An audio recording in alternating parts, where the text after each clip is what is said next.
Hi, good morning, everyone. So I am Kate. If you haven't joined us for our lives before, I just pick a different topic to talk about every week and something to encourage you and help you build better relationships with the children in your life and actually everyone in your life. So today we're going to talk about rituals, which sounds a little funny, right? But they're specifically connection rituals. They provide identity, they provide belonging, and they provide connection. And if you know anything about this ministry, we always say the connection creates cooperation. And who doesn't like to have a more cooperative child or cooperative home? So connection rituals, please don't think this is something different that you have to add to what you're already doing. I mean, it could be, but I am willing to guess, hi Jill, I'm willing to guess that you already do these things with your children. So I'll tell you a story. Right now my children are 12, 13, and 15, but when we got married, we're a blended family. When we got married, they were 3, 4, and 5, so almost 10 years now we've been married. And because we're a blended family, we did a lot of transitioning back and forth. You know, sometimes our older two would be at mom's and our younger one would be at dad's, and then they'd come back together. So connecting with them through rituals became very important for building our relationships. And I feel like we built pretty strong relationships early on, which was key. And hopefully it will help us get through these tumultuous teenage times that we're having right now. So more on that later. So I guess I just want to share some of them with you, that whenever like Gabriel would come back from his dad's, we would say something silly. Of course, you give him a hug, and then I'd say something like, "Oh, I'm so glad you're home, and you brought your nose." You know, and it's like, "Mom, that's so silly, right?" But they looked forward to that. So it would, "Oh, I'm so glad you're here, and you brought both of your ears, and I'm so glad you're here, and you even remembered all 10 toes." Now, they were younger. Now that looks a little different. The most important thing about connecting rituals is that you remember to use eye contact, and that just helps you be present. You can't, I guess you can, but it's more effective when you're connecting with someone to actually be looking at them and having their eye contact meet yours. And then the next thing that you need besides eye contact is your presence, you know, which eye contact helps with that.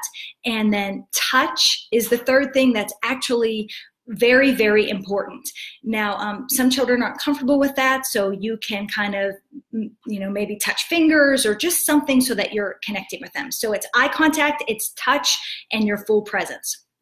So now that our kids are older, I used to drive my 12-year-old, 13-year-old, and my best friend's son, who's 11, we would drive to school every morning, and we did connection rituals, which I believe really helped them focus for their day.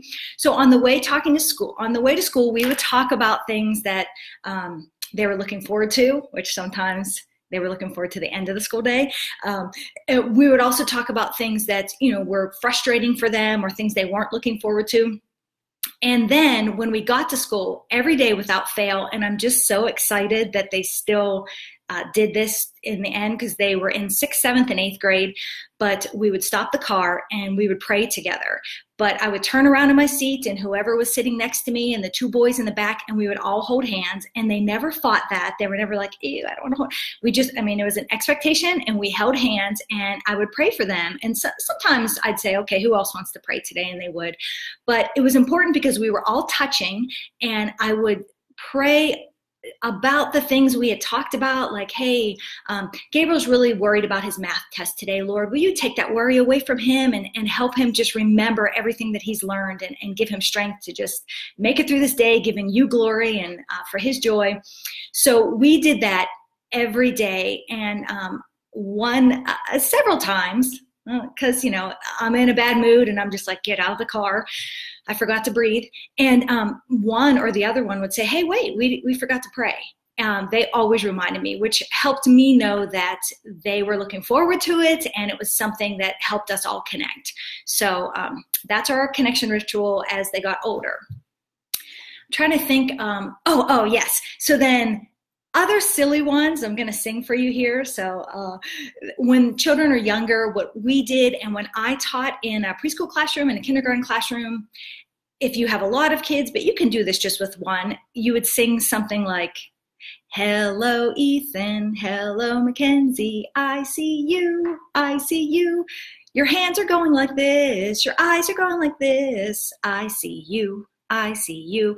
And it's just so that you notice what they're doing and you let them know that you see them. So often we say, oh, that kid just wants attention. Yes, but a lot of times they just want to be seen. I mean, we all want to be seen. So I'm going over 5 minutes here, so I'm going to cut it off, but ask you to invite other moms if you feel like these Facebook Lives or our Connect Point Moms group is helpful for you. I'm going to ask you to also comment below if you do any connection rituals of your own, or if there's one you'd like to start, or ask questions about other ones. And thirdly, I want you to know that next Tuesday, we're going to be talking about rituals and routine. No, my bad.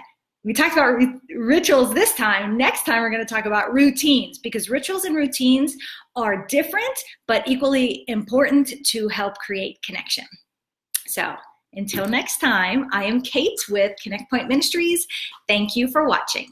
Bye-bye.